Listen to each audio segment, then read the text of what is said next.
Assalamualaikum warahmatullahi wabarakatuh. Selamat datang kembali di channel YouTube Dunia Beda, tempat di mana takdir bisa berbalik dalam sekejap mata.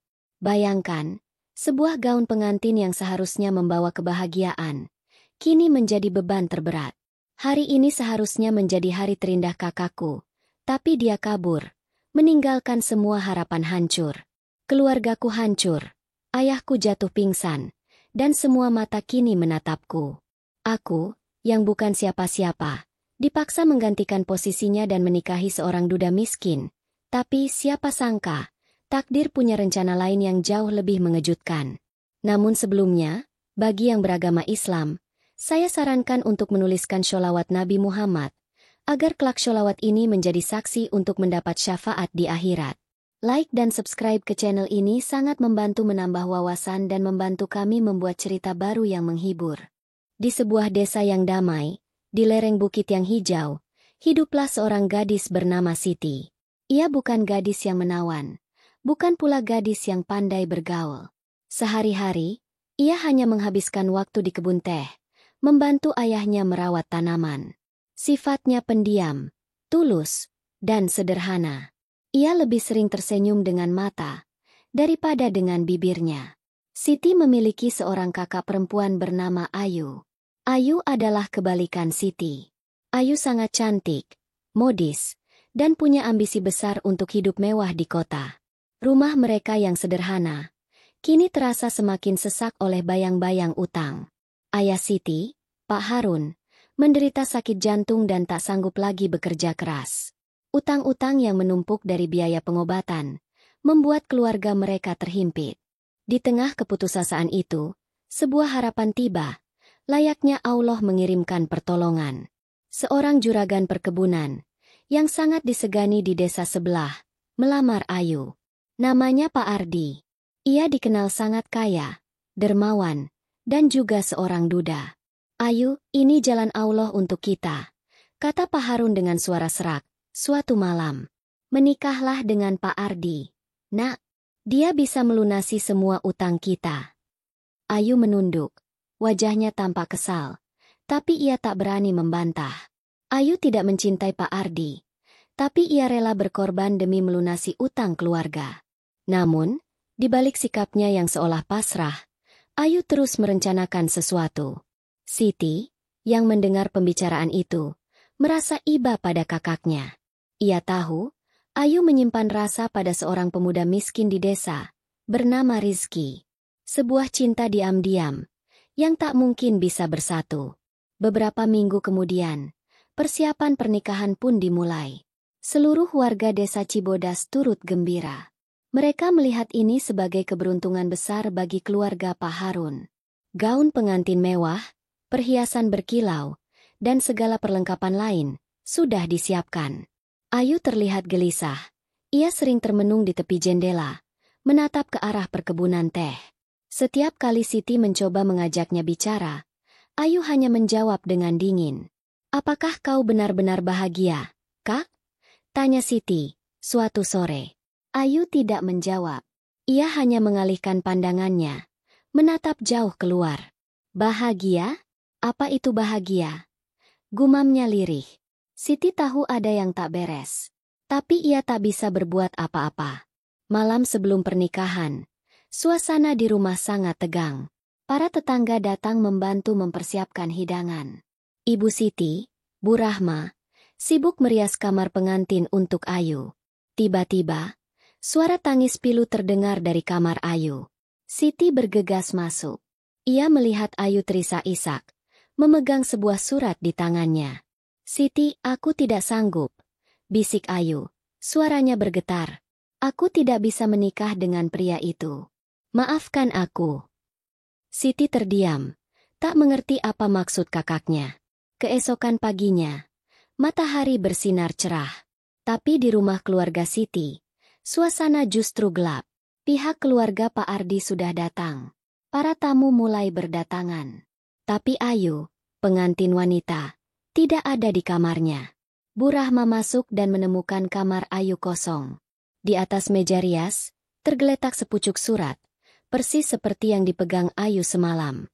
"Ayu, dia kabur," bisik Bu Rahma. Tangannya gemetar. Seluruh keluarga panik. Pak Harun yang mendengar kabar itu, jatuh pingsan. Wajahnya pucat pasi, seperti tak ada lagi darah di tubuhnya. Pihak keluarga Pak Ardi menunggu dengan tidak sabar. Mereka menuntut penjelasan. Ada apa ini? Tanya seorang pria parubaya, yang merupakan perwakilan dari keluarga Pak Ardi. Di mana pengantinnya? Bu Rahma tidak bisa berkata apa-apa. Ia hanya bisa menangis. Pria itu menyeringai. Jika pernikahan ini dibatalkan, semua biaya yang sudah kami keluarkan, harus kalian ganti. Dan utang-utang keluarga kalian, akan kami tagih besok. Siti, yang mendengar itu, merasa dunianya runtuh. Ia melihat ayahnya terbaring lemas, tak sadarkan diri. Ibunya menangis histeris. Ia melihat semua mata tertuju padanya. Seolah-olah mereka ingin mengatakan, Siti, kau harus berkorban. Pak Harun tersadar dari pingsannya. Ia menatap putrinya, Siti, dengan tatapan penuh permohonan. Siti, hanya kau yang bisa menyelamatkan keluarga kita. Bisiknya lirih. Siti menolak. Ayah, aku tidak bisa. Jawabnya. Suaranya bergetar. Aku tidak mengenal pria itu. Nak, hanya ini jalan Allah untuk kita. Menikahlah dengan Pak Ardi. Demi ayah demi ibu. Kata Pak Harun.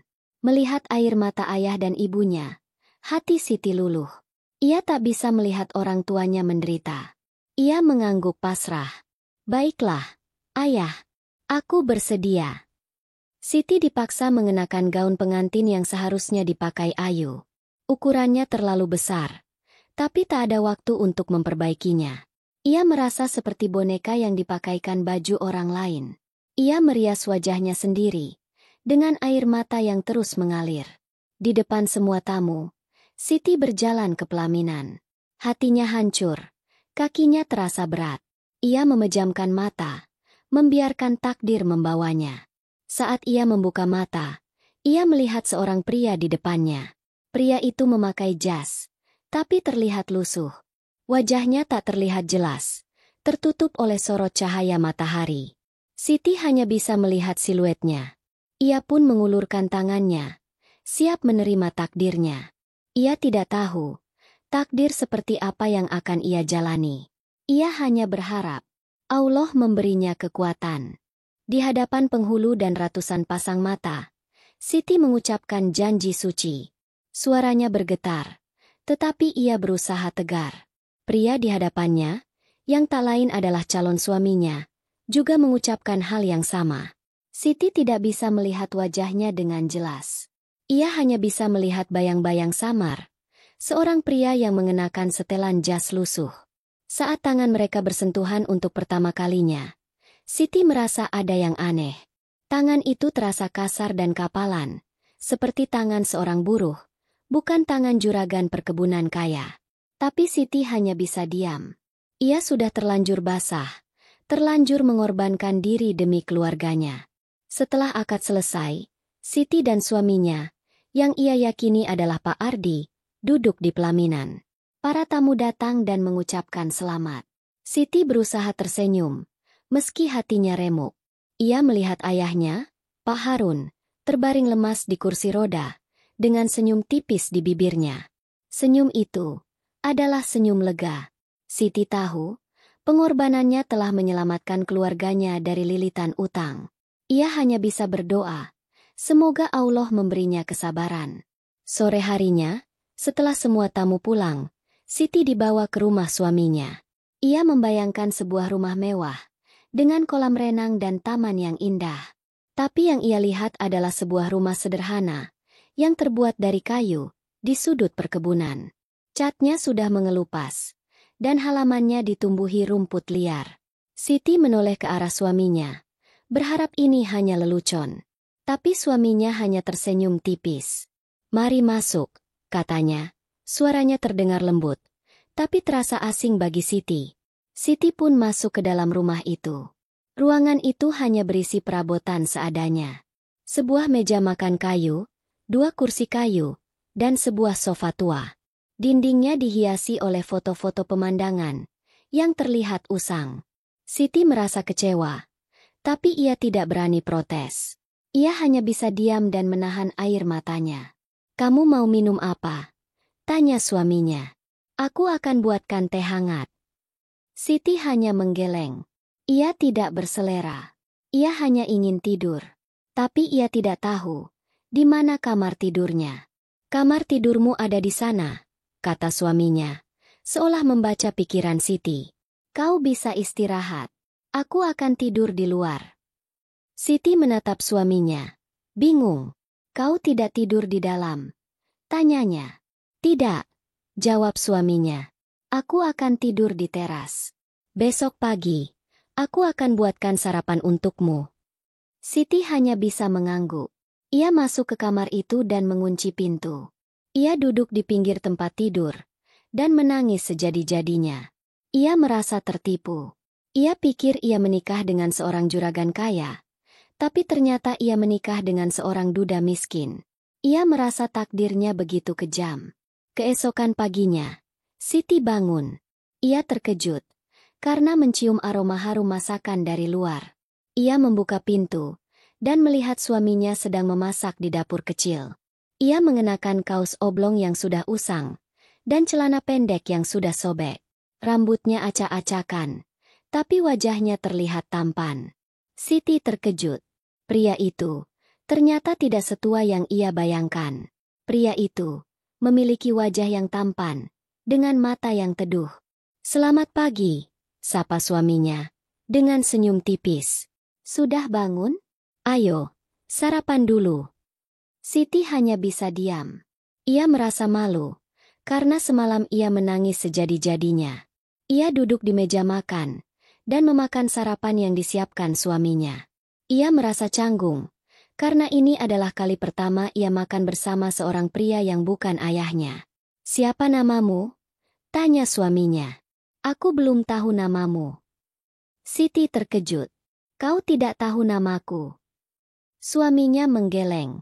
"Ayahku bilang, aku harus menikahi seorang gadis. Tapi ia tidak menyebutkan namanya." Siti merasa ada yang aneh. Ia menatap suaminya, dan berkata, "Namaku Siti. Dan kau, Pak Ardi, kan?" Suaminya tersenyum.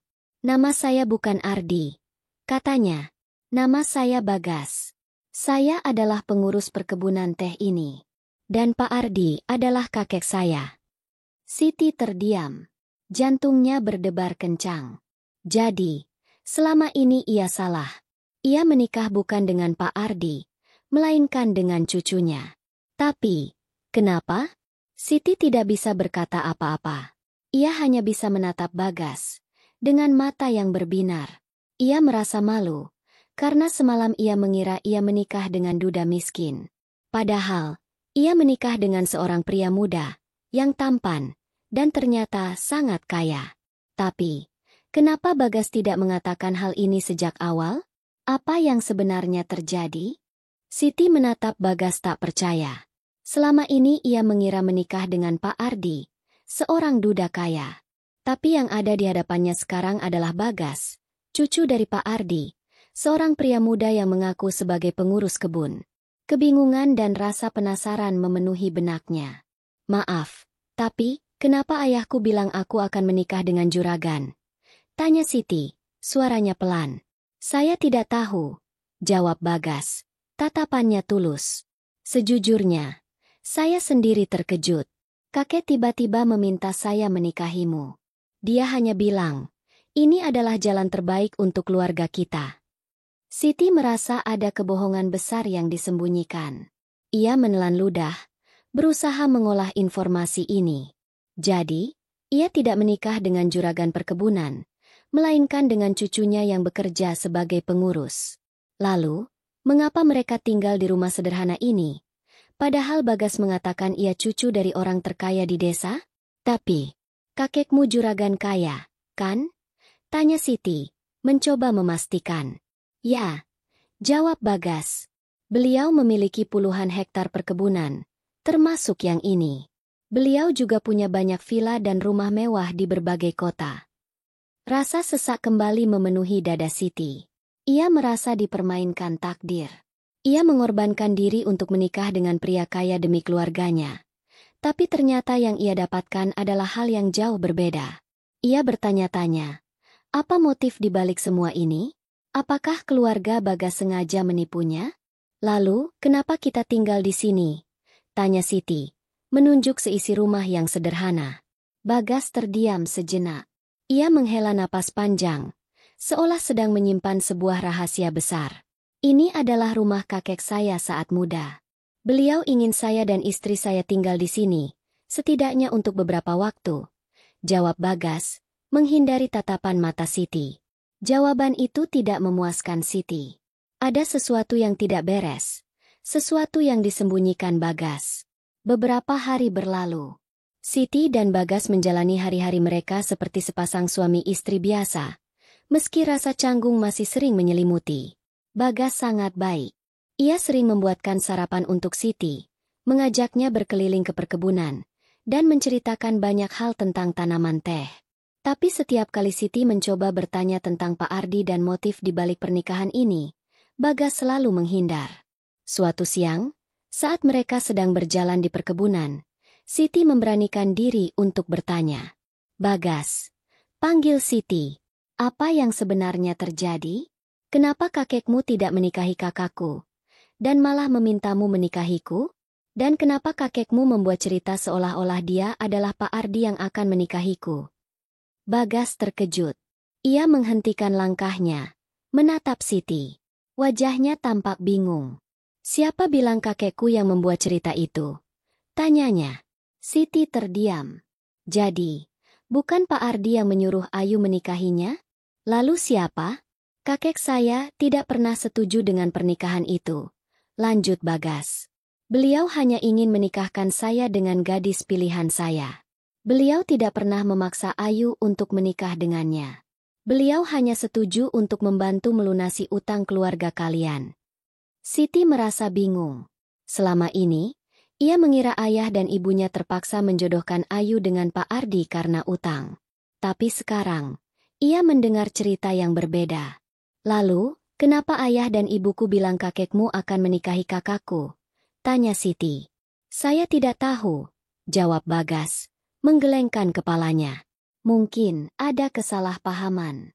Atau, ada hal lain yang tidak kita ketahui. Siti memandang jauh ke arah perkebunan teh. Pikirannya melayang. Jika Pak Ardi tidak pernah berencana menikahi Ayu, mengapa ayah dan ibunya mengatakan hal itu? Apakah ada rahasia lain yang disembunyikan oleh orang tuanya? Pada malam harinya, Siti tidak bisa tidur. Ia terus memikirkan perkataan Bagas. Keesokan harinya, ia memutuskan untuk menemui ayah dan ibunya.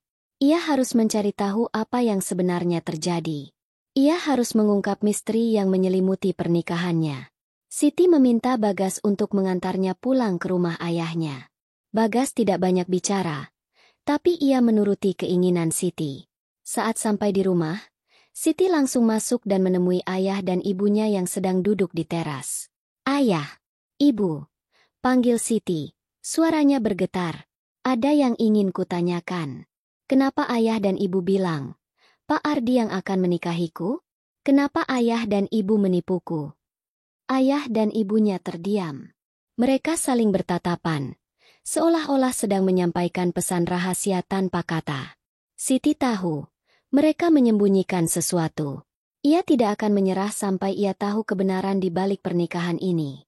Siti menatap kedua orang tuanya dengan mata berkaca-kaca, menunggu jawaban. Ayahnya, Pak Harun, membuang muka. Sementara ibunya, Bu Rahma, menunduk, tak berani menatapnya. Suasana di teras rumah menjadi hening. Dipenuhi ketegangan yang menyesakkan. Bagas, yang berdiri tak jauh dari mereka, hanya bisa mengamati dalam diam. Kenapa, Bu? Kenapa ayah dan ibu menipuku? Tanya Siti lagi, kali ini dengan suara yang lebih keras. Aku rela mengorbankan diriku demi keluarga. Tapi kenapa kalian bohongi aku? Bu Rahma mulai terisak. Maafkan ibu. Nak, maafkan kami. Ucapnya dengan suara serak. Pak Harun akhirnya mengangkat wajahnya. Matanya yang merah menatap Siti penuh penyesalan. Siti, kami tidak menipumu, katanya perlahan. Kami terpaksa. Kami pikir hanya ini satu-satunya jalan Allah untuk menyelamatkan keluarga kita. Jalan apa, Ayah? Desak Siti. Bagas bilang, kakeknya tidak pernah berniat menikahi kakakku. Pak Harun menghela napas berat. Kakeknya Bagas, Pak Ardi, memang tidak berniat menikahi Ayu. Dia hanya ingin membantu melunasi utang kita. Sebagai gantinya, ia meminta satu hal. Satu hal apa? Tanya Siti. Jantungnya berdebar. Ia ingin cucunya, Bagas, menikah dengan salah satu anak kami. Ia ingin Bagas menikah dengan gadis yang tulus dan mau menerima Bagas apa adanya. Siti menatap Bagas, lalu kembali ke ayahnya. Jadi, kalian menjodohkanku dengan Bagas. Pak Harun mengangguk. Ya, Nak. Awalnya kami ragu. Kami takut kau menolak, karena Bagas bukan pria yang sempurna. Ia tidak setampan para pria kota. Ia juga suka berpakaian sederhana. Dia berbeda. Tapi kenapa kalian bilang Bagas itu duda miskin? Tanya Siti lagi. Karena kami ingin menguji ketulusanmu, Nak. Jawab Bu Rahma. Kami ingin tahu apakah kau mau menikahi Bagas. Meskipun kau tahu dia tidak kaya. Kami ingin memastikan bahwa kau tidak akan pergi meninggalkannya, seperti Ayu. Siti terdiam. Jadi, selama ini ia diuji. Ia merasa bodoh karena tidak menyadari ini. Ia juga merasa kecewa karena orang tuanya tidak jujur padanya. Tapi, kenapa kalian tidak mengatakan ini sejak awal? Tanya Siti. Air matanya mulai mengalir. Kenapa kalian harus menunggu sampai aku mengorbankan diriku? Kami takut, Nak. Jawab Pak Harun. Kami takut jika kami mengatakan yang sebenarnya. Kau tidak akan mau menikah dengan Bagas. Kami takut. Kami akan kehilangan kesempatan ini. Maafkan kami, Siti. Siti tidak bisa berkata apa-apa. Ia merasa campur aduk. Di satu sisi, ia marah karena dibohongi. Di sisi lain, ia juga merasa lega karena Bagas bukan duda miskin seperti yang ia bayangkan. Tapi ia masih menyimpan pertanyaan. Kenapa Bagas berpura-pura menjadi pengurus kebun? Jadi kau tidak marah, Siti? Tanya Bagas, memecah keheningan. Siti menoleh. Ia menatap Bagas dan tersenyum tipis. Aku tidak tahu, jawabnya jujur. Aku hanya butuh waktu untuk mencerna semua ini. Bagas mengangguk. Mengerti. Aku akan menunggumu, Siti. Kapanpun kau siap. Siti menatap wajah Bagas yang tampan. Ia melihat ketulusan di matanya. Hatinya yang dingin mulai menghangat. Ia merasa, mungkin pernikahan ini bukanlah sebuah kesalahan. Mungkin Allah memang menjodohkannya dengan Bagas, bukan Pak Ardi. Aku punya pertanyaan, kata Siti. Kenapa kau berpura-pura menjadi pengurus kebun, Bagas? Bagas tersenyum. Karena aku ingin menguji calon istriku, jawabnya. Aku ingin tahu apakah dia mau menikah denganku, meskipun aku bukan pria kaya. Siti terkejut. Jadi, kakekmu juga mengujimu? Bagas mengangguk. Ya, katanya. Kakekku ingin aku menikah dengan gadis yang tulus, yang mau menerima aku apa adanya, bukan karena harta. Dan gadis itu adalah kau, Siti. Siti tidak bisa menahan senyumnya. Ia merasa terharu. Ternyata, Bagas juga memiliki niat yang sama dengannya. Ia ingin menikah dengan wanita yang mencintainya, bukan hartanya. Jadi, kita sama-sama diuji. Tanya Siti. Ya. Jawab Bagas. Matanya berbinar. Dan kita berdua lulus ujian. Siti tertawa kecil. Ia merasa, beban di pundaknya perlahan mulai terangkat. Ia merasa, takdirnya tidak seburuk yang ia bayangkan. Ia merasa, ia akan menemukan kebahagiaan sejati dengan Bagas. Siti dan Bagas kembali ke villa megah yang disebut Bagas sebagai rumah kakeknya. Kini, Siti tidak lagi merasa cemas.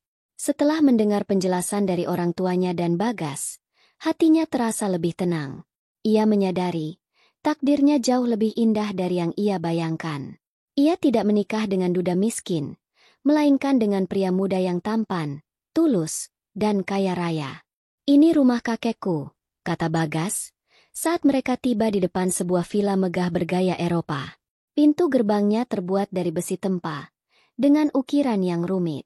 Halamannya yang luas, ditumbuhi oleh bunga-bunga berwarna-warni. Ada sebuah kolam renang yang berkilauan di bawah sinar matahari. Siti terdiam. Ia tidak bisa berkata-kata. Ini adalah impiannya. Tapi ia tidak pernah membayangkan ia akan mendapatkannya dengan cara seperti ini. Saat mereka masuk, seorang wanita paruh baya menyambut mereka. Ia adalah Asih, kepala pelayan di villa itu. Asih tersenyum ramah pada Siti. "Selamat datang, Nyonya Bagas. Saya Asih. Jika Nyonya butuh sesuatu, katakan saja pada saya." Siti tersenyum malu. Ia tidak terbiasa dipanggil Nyonya. Ia hanya gadis sederhana dari desa, yang tiba-tiba menjadi nyonya di villa megah. Bagas mengajak Siti berkeliling. Ia menunjukkan kamar-kamar yang luas, ruang tamu yang mewah, ruang makan yang megah, dan perpustakaan yang dipenuhi dengan buku-buku tebal. "Kau bisa membaca buku di sini, Siti," kata Bagas. "Aku tahu kau suka membaca." Siti merasa terharu. Bagas memperhatikannya. Bagas tahu apa yang ia suka. Ia merasa Bagas adalah jodohnya, yang dikirim Allah untuknya. Malam harinya, Siti dan Bagas makan malam di meja makan yang panjang. Berbagai hidangan lezat tersaji di atas meja. Siti merasa seperti seorang putri dalam dongeng. "Apakah kakekmu tinggal di sini juga, Bagas?" tanya Siti. "Tidak," jawab Bagas. "Kakek tinggal di rumahnya di Jakarta. Beliau hanya datang ke sini saat akhir pekan." Siti mengangguk. Ia merasa lega. Ia tidak perlu merasa canggung jika Pak Ardi ada di sini. "Siti," panggil Bagas. "Aku ingin meminta maaf. Aku tahu, aku tidak jujur padamu. Aku berpura-pura menjadi pengurus kebun, dan membuatmu percaya bahwa aku duda miskin. Aku melakukan itu karena aku ingin memastikan bahwa kau tulus mencintaiku, bukan hartaku." Siti menatap Bagas. "Aku tahu, Bagas," jawabnya, "dan aku tidak marah. Justru, aku bersyukur, karena Allah mempertemukanku denganmu." Bagas tersenyum. "Alhamdulillah," ucapnya. "Aku juga bersyukur. Siti, kau adalah anugerah Allah untukku." Siti merasa bahagia. Akhirnya, ia bisa melupakan Ayu dan mulai menjalani kehidupan barunya. Ia menyadari pengorbanannya tidak sia-sia. Ia mendapat imbalan yang jauh lebih baik dari yang ia bayangkan. Ia mendapat suami yang mencintainya dan keluarga baru yang menerimanya apa adanya. Suatu hari, Siti menerima telepon dari ibunya. "Siti, ayo dia pulang," kata Bu Rahma dengan suara bergetar. Jantung Siti berdebar kencang. "Ayu pulang? Setelah apa yang ia lakukan? Apa yang terjadi, Bu?" Dia kembali dengan Rizky. Mereka hidup miskin. Mereka tidak punya uang untuk makan. "Ayu sangat menyesal, Siti," kata Bu Rahma. Air matanya mulai mengalir. Siti terdiam. Ia tidak tahu harus merasa apa. Di satu sisi, ia merasa kasihan pada Ayu. Di sisi lain, ia juga merasa marah. Ayu telah mengkhianatinya dan mengorbankan dirinya. "Ibu, apakah Ayu baik-baik saja?" tanya Siti. "Tidak, Nak. Dia sakit. Dia demam tinggi," jawab Bu Rahma. "Ia terus memanggil namamu, Siti." Siti merasa iba. Ia tidak bisa membenci kakaknya. Bagaimanapun juga, Ayu adalah kakaknya. Ia tidak bisa membiarkan Ayu menderita. Ia harus melakukan sesuatu. Siti memutuskan untuk menjenguk Ayu. Bagas menemaninya. Ia ingin Siti merasa aman dan tidak sendirian menghadapi kakaknya. Mereka naik mobil Bagas, melewati jalanan yang berkelok-kelok, menuju desa Cibodas. Di perjalanan, Siti merasa gugup. Ia bertanya-tanya, Apakah Ayu akan menyesali perbuatannya? Apakah Ayu akan meminta maaf padanya? Saat mereka tiba di rumah, suasana terasa hening. Wajah Pak Harun dan Bu Rahma terlihat sedih. Mereka menyambut Siti dan Bagas dengan senyuman yang dipaksakan. Ayu ada di kamar, kata Bu Rahma. Dia demam tinggi, Nak. Siti masuk ke kamar Ayu. Kamar itu terlihat kotor dan berantakan. Ayu terbaring lemas di tempat tidur. Wajahnya pucat, bibirnya kering. Ia terlihat sangat kurus. Rizky, kekasihnya, duduk di sampingnya, dengan wajah penuh penyesalan. Ayu, panggil Siti. Suaranya bergetar. Ayu membuka matanya. Ia terkejut melihat Siti. Air matanya mulai mengalir. Siti, maafkan aku, bisiknya. Suaranya serak. Aku sangat menyesal. Siti mendekat dan memeluk kakaknya. Kak, kenapa kau lakukan ini? Tanyanya. Kenapa kau tinggalkan kami? Ayu menangis. Aku tidak tahu apa yang harus kulakukan, Siti. Jawabnya. Aku sangat mencintai Rizky. Aku tidak bisa menikah dengan pria yang tidak kucintai. Aku egois. Siti menggeleng. Tidak, Kak. Kau tidak egois. Kau hanya ingin bahagia. Siti melepaskan pelukannya dan menyeka air mata Ayu. Kau harus kuat, Kak. Allah memberimu kesempatan kedua. Siti, kata Ayu. Suaranya bergetar. Aku tidak tahu, apakah Allah masih mau memaafkanku. Aku sudah berdosa. Aku sudah membuatmu menderita. Siti tersenyum. Allah Maha Pemaaf. Kak, Ia akan memaafkanmu jika kau benar-benar menyesal. Ayu menoleh ke arah Rizky. Aku juga ingin meminta maaf padamu, Rizky. Aku sudah membuatmu menderita. Rizky menggeleng. Tidak, Ayu. Aku yang seharusnya meminta maaf. Aku yang membuatmu pergi. Aku yang membuatmu menderita. Siti melihat mereka dan merasa sedih. Ia tahu, mereka benar-benar saling mencintai. Siti mengeluarkan sebuah kantong dari tasnya. Ini, Kak, ini untukmu, katanya, sambil memberikan kantong itu pada Ayu. Ayu membuka kantong itu. Ia terkejut. Di dalamnya, ada uang, makanan, dan obat-obatan. Siti, ini terlalu banyak, katanya. Tidak, Kak, ini tidak seberapa. Ambillah. Jawab Siti. Aku akan membantu kalian. Kak, aku akan membantu Rizky untuk mendapatkan pekerjaan. Ayu menangis. Siti, kau sangat baik. Kau tidak pantas menderita. Seharusnya aku yang menikah dengan duda miskin itu. Siti tersenyum. Tidak, Kak. Aku bersyukur. Karena Allah mempertemukanku dengan Bagas. Ayu menoleh dan melihat Bagas yang berdiri di pintu. Ia menatap Bagas dan merasa kagum. Bagas sangat tampan dan terlihat kaya. Ayu merasa iri. Ia menyesali keputusannya. Ia menyesal telah meninggalkan pria kaya demi pria miskin. Kak, jangan menyesal. Allah sudah mengatur takdir kita. Sekarang, kau harus bahagia dengan Rizky. Dan aku bahagia dengan Bagas. Ayu mengangguk. Ia tidak bisa berkata apa-apa. Ia hanya bisa menangis. Setelah itu, Siti dan Bagas pergi. Di mobil, Siti merasa tenang. Ia sudah memaafkan Ayu. Ia sudah melepaskan semua beban di pundaknya. Ia tidak lagi merasa marah. Ia hanya merasa lega. Kau sangat baik, Siti, kata Bagas, sambil menggenggam tangan Siti. Kau memaafkan orang yang sudah mengkhianatimu. Siti tersenyum. Allah mengajarkanku untuk memaafkan, Bagas. Dan aku tidak bisa membenci kakaknya. Bagas tersenyum. Alhamdulillah, ucapnya. Aku bersyukur, Allah memberiku istri sepertimu. Siti merasa bahagia. Ia merasa, ia tidak salah memilih. Ia merasa, ia akan menemukan kebahagiaan sejati dengan Bagas.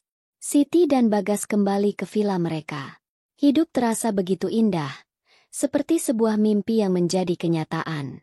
Siti menjalani hari-harinya sebagai nyonya rumah. Ia tidak lagi merasa canggung.